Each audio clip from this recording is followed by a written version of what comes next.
9 children, and most of us were college age, and so she knew how to buy clothes inexpensively from Goodwills and swap meets, and so she set up her own stand at the swap meet. And then she wanted her own business, so she looked for empty spots in Encinitas and found one. Started with 300 and 600, now it's 1,000 square feet. Almost everything in this whole store is recycled. My mother, raising 9 children, was the first recyclist, I say. It had nothing to do with the environment. And she didn't have a register, so she had a big calendar. I wanted to add everything up, and I went to throw a page of the calendar out. She said, no, flip it over. If you go in that corner over there, you'll find a rag that's being recycled because it came off the rack outside, and the homeless people don't want it, and the resource center doesn't want it. So I use it as a rag. And I learned that from my mother. We recycle at Halloween. We have, see if I can find one here. We carry this product called legs, and they come in packaging. We do not throw them away. We recycle the back, and we make our own tags.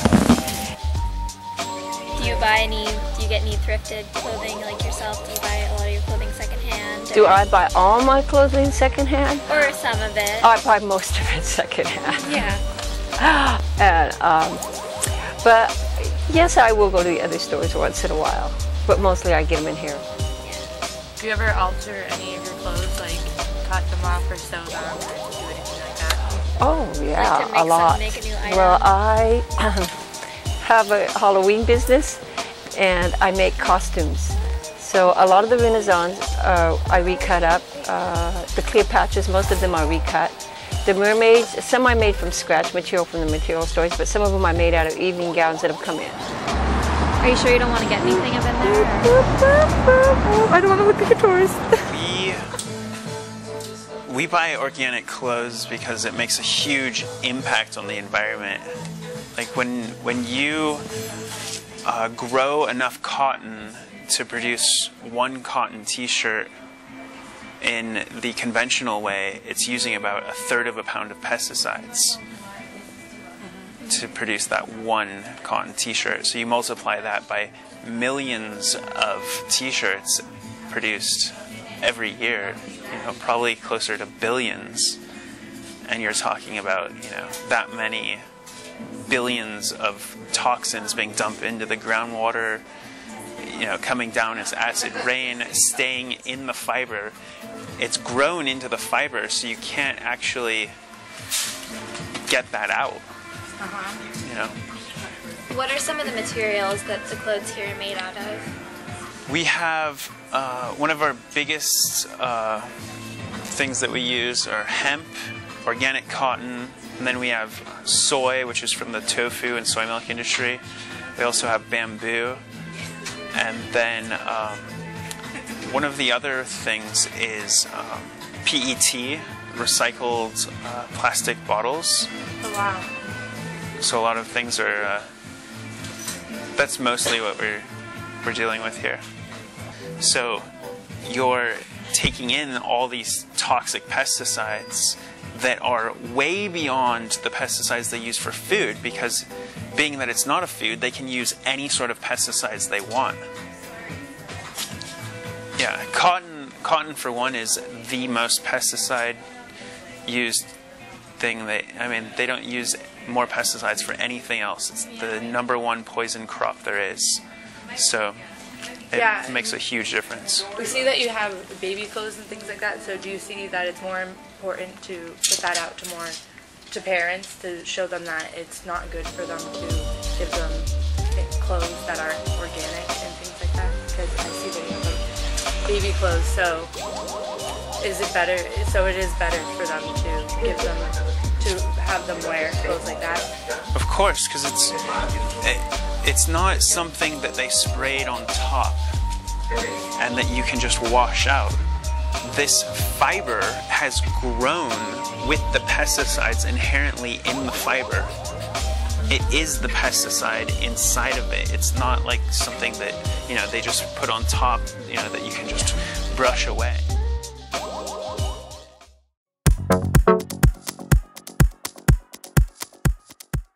Do you know anything about sweatshops? I know that that's where they make the clothes. Usually, typically people from like third world countries like work for these big companies and they like manufacture their clothes, and you know, it's like people who don't have a lot of money, so they go into these sweatshops to make these clothes for these companies and corporations. Do you know anything about sweatshops? No. What do you know about them? What? Well, sweatshops, I know they're really inhumane to humans, obviously, and they just like there was no rights for the people. They had way too long of hours. They didn't protect the people. Many people got injured and died. They weren't good places. What type of fabric? I don't know. Whatever the slave in Taiwan made for me. I'm just kidding. Cut that out. Cotton. Mostly cotton? Yeah, it's soft. I like soft clothes. Do you know where they're made?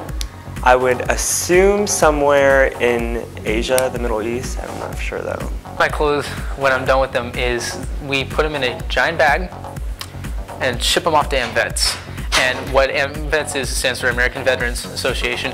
And what that is, it benefits American veterans who served in prior years and their families, and they're maybe down their luck. And so all of our clothes will go to them for them to wear. Oh my gosh. So do you want me to start like the designer? Yeah. Comes up with a thought and then gives it to someone who's like gives it to the sweatshop who makes the clothes. And then they're paid like 5 cents per day, right? So sad. I mean that's really sad. Usually I wear cotton. Today, I think I'm wearing a bit of polyester. Polyester? And do you know rayon. how polyester is made? Plastic. It's like a plasticky material. Yeah, it's petroleum based actually, so Yeah. oil. And then, do you know where most of your clothing is made? Hong Kong, China, in Indonesia. I'm sure that a lot of clothing goes into landfills because just like people consume a lot of like food, like people consume clothes, and I'm sure that people don't know that there are different ways to recycle clothes just as there are ways to recycle paper.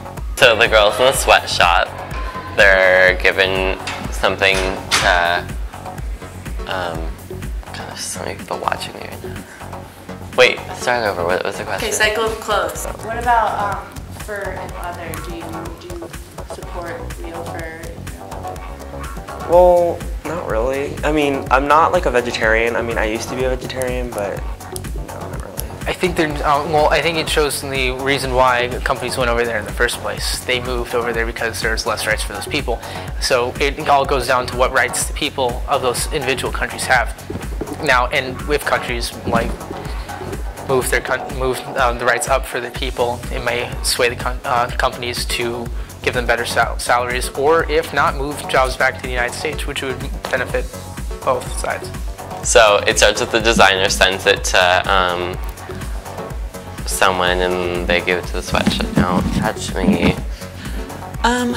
Usually if I have like a cotton shirt and it becomes too dingy to take to the thrift store, I'll tear it up and give it to my husband for rags. That's good. Yeah. Wait. It's 100% cotton. I'm wearing cotton. All right, that's good. Does it say where it's made? Go look again. I don't buy fur, but I buy like pleather. I never buy real leather. It's too expensive. But if you could afford it, would you? Probably not. China. Demand that your clothes are fair trade when you go to buy them, and make sure that they're certified. Also, demanding less, I think. If you can reuse your clothes or trade clothes with people or buy from thrift stores in order to afford when you do have to buy new items, something that is certified fair trade or even made locally. Wait, what is this going on? Everyone's gonna see this. This is like a community meeting. Are you serious? No, it's not. No, it's not. No, don't turn it off yet. No, it's fine. Wait, I'm not done thinking. Oh.